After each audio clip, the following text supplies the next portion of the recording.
सिक्के को देखते हैं तो दोनों तरफ कुछ न कुछ लिखा होता है। मेरे सामने दो प्रत्याशी, एक निर्दलीय है, एक कांग्रेस, लेकिन दोनों एक ही सिक्के के पहलू हैं। चित्तौड़गढ़ में पहले पाइपलाइन से पानी सीधा सप्लाई होता था, ट्यूबवेल से, टंकियां नहीं थी। अगर भ्रष्टाचार की टंकी अगर एक जगह लगी हो तो पूरे शहर में वही पानी मिलेगा ना। तो भ्रष्टाचार की पाइपलाइन में दोनों के कनेक्शन जुड़े हुए हैं, ये मैं आपको दावे के साथ कहता हूं। अभी परसों की बात है, अभी तो निर्वाचन चुनाव हुए नहीं, लेकिन चुनाव से पहले ही एक रामलीला कहीं चल रही थी लक्ष्मीपुरम, और वहां पर जाकर झगड़ा करने लगे, मार पीटे। चुनाव आयोग एफआईआर दर्ज हुई, चुनाव आयोग ने कह दिया रामलीला भी अब चुनाव आयोग की परमिशन के बिना नहीं हो सकती।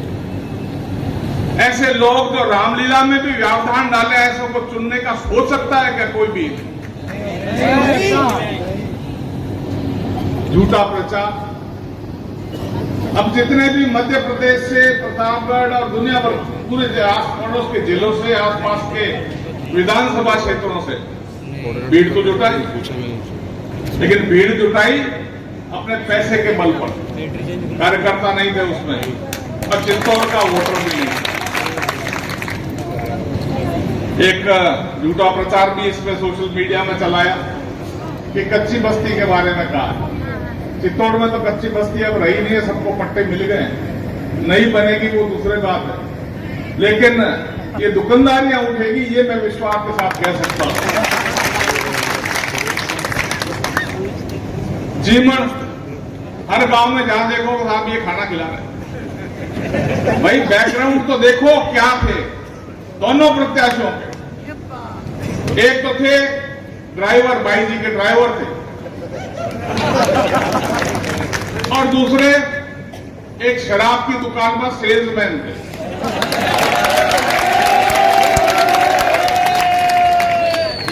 अब वो उनकी पारिवारिक परिस्थिति के कारण से बढ़े कांग्रेस के प्रत्याशी, और हमारा उसमें जो भी सहयोग रहा पार्टी ने बढ़ाया,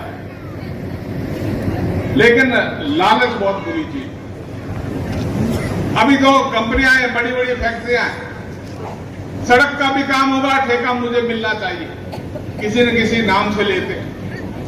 बंधुओं, आप ही का पैसा है और आप ही के गांव में खिला रहे हैं, अपने जेब से खिलाने की क्षमता नहीं। मैंने तो बहुत सादगी से नामांकन दाखिल किया। यहां पे सभी कह रहे थे ये करना पड़ेगा, ये करना पड़ेगा। मैंने कहा अपना कंपटीशन कांग्रेस से है,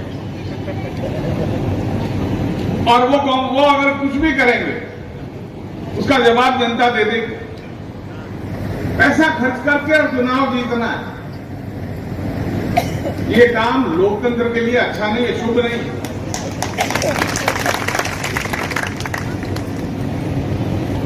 आप लोगों ने जो सहयोग दिया, मैं तो अभी भी कह रहा हूं कि मैं उसी सिद्धांत पर चलूंगा, न खाऊंगा न खाने दूंगा। और आपने उत्तर प्रदेश के हमारे मुख्यमंत्री योगी आदित्यनाथ जी का भी काम देखा है। 70 वर्षों में जितने भी मुख्यमंत्री रहे, इतनी गुंडागर्दी काबू नहीं कर पाए जितना कि योगी जी ने पिछले 5-7 साल में किया।